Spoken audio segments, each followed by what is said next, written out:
Bonjour à toutes et à tous, c'est les Mix25. Aujourd'hui, on se retrouve pour un épisode dont on parle. Aujourd'hui, nous allons parler bien de les nouvelles aventures de Spider-Man, ou bien Spider-Man Unlimited, qui est le vrai nom entre guillemets, en tout cas le nom original, qui est du coup une petite série animée de 13 épisodes qui est sortie du coup fin des années 90, début des années 2000, euh, du coup qui prend suite de ce que j'ai compris au dessin animé Spider-Man des années 90. Et du coup, ça dure 13 épisodes d'une seule saison, c'est sur Disney Plus pour ceux qui voudraient regarder. Et concernant du coup le résumé, on y suit du coup Spider-Man qui va aller sur une autre planète pour bien aider ses habitants et également sauver le fils de J. Jonah Jameson qui est euh, Jason, je sais plus son nom, mais en tout cas c'est le fils de JJJ. Et donc, arrivé là-bas, il va également aider les habitants de là-bas parce qu'il y a un scientifique qui est totalement xénophobe ou raciste, peut-être un peu des deux, qui du coup transforme des animaux en êtres supérieurs aux humains et donc il y a une sorte de tyrannie contre les humains et donc les animaux détestent les humains et les humains inversement. Alors c'est plus animaux le terme une fois qu'ils sont évolués, ça a un nom particulier, je vous avoue que je m'en souviens plus. Mais imaginez des animaux anthropomorphes qui du coup vivent entre guillemets comme des humains, mais qui se sentent supérieurs à eux, d'une race supérieure en soi. Euh, du coup, concernant le résumé, voilà.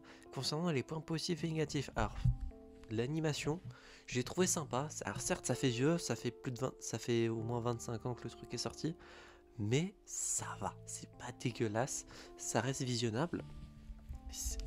Sinon, concernant le doublage français, là, j'avoue que niveau qualité, on sent que c'est un peu ancien. On voit que c'est, on entend plutôt que ça fait vieux, mais ça passe également.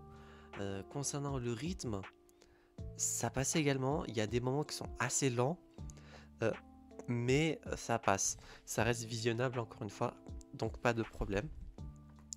Concernant les personnages, euh, alors il y a des personnages qu'on connaît bien comme Mary Jane qu'on voit durant le premier épisode en vrai.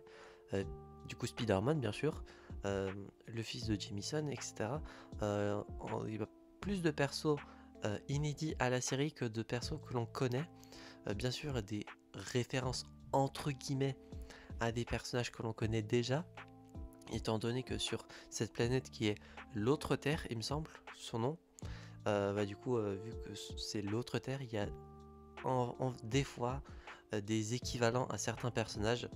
Euh, je vais pas vous spoiler qui ou quoi, parce que déjà que la série dure pas très longtemps, je vais pas vous spoiler le peu de trucs inédits qu'on peut voir, mais il y a des personnages qui ont un équivalent.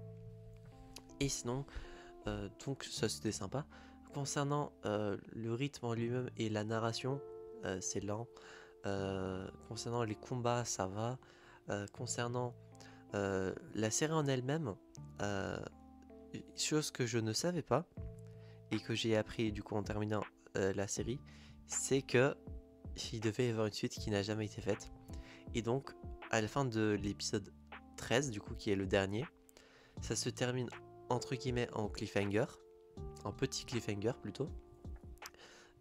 Et du coup, ça se voit clairement que ça tease une suite, en tout cas une saison 2, chose qu'il n'y a jamais eu et que je ne savais pas au moment où je visionnais la série.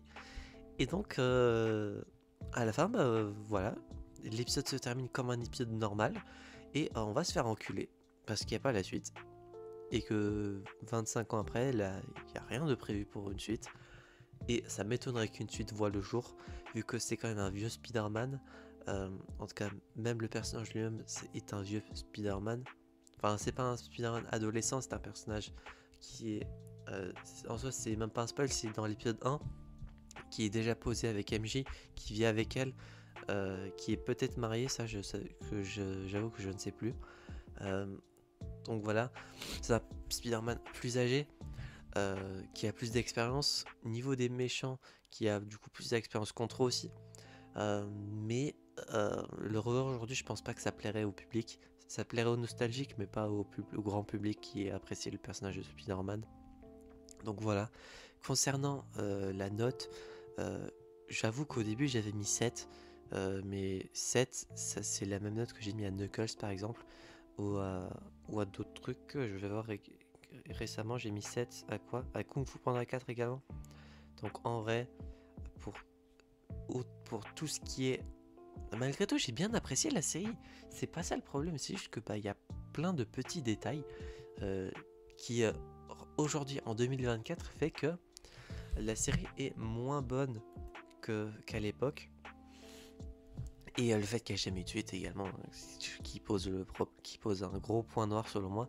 Et également le générique que je trouve mid de tous les dessins animés Spider-Man que j'ai regardé à l'heure actuelle. C'est le plus nul. Il est trop long, je trouve. Il est chiant à entendre après la première fois. D'où le fait que je le skippais dès que je l'ai vu une première fois. Les paroles et la sonorité sont mid, voire pas ouf. Peut-être qu'à l'époque ça passait bien, mais aujourd'hui je trouve ça pas terrible. D'où le fait que de base je comptais mettre 7 sur 10. Avec tout ça qui s'est rajouté, et avec un peu plus de réflexion en enregistrant cet épisode, je baisse la note à 6,5 sur 10. Ça reste correct, hein, c'est un 13 sur 20, mais ça reste un peu mid, je trouve, concernant un dessin Spider-Man. Si vous voulez en regarder des bien meilleurs, n'hésitez pas à regarder Ultimate Spider-Man qui est très cool, Spectacular Spider-Man qui est très sympa, malgré le fait que la fin également s'arrête sur un teasing qu'on n'aura jamais. Et le dessin Marvel Spider-Man de 2017 qui est également très sympa, malgré le fait qu'il soit moins apprécié que les deux premiers exemples que je vous ai donnés.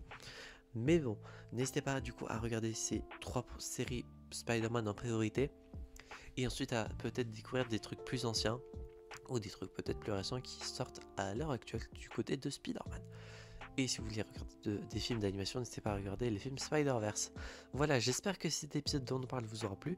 Si c'est le cas, n'hésitez pas à vous abonner, à mettre un petit pouce bleu, à mettre en commentaire votre avis sur la série si vous l'avez vue, et sans spoiler, déjà qu'il n'y a pas grand chose à raconter. Et d'ici là, on se retrouve donc, j'espère, la prochaine fois pour de prochaines aventures. C'était Bug 5 et je vais vous dire enjoy!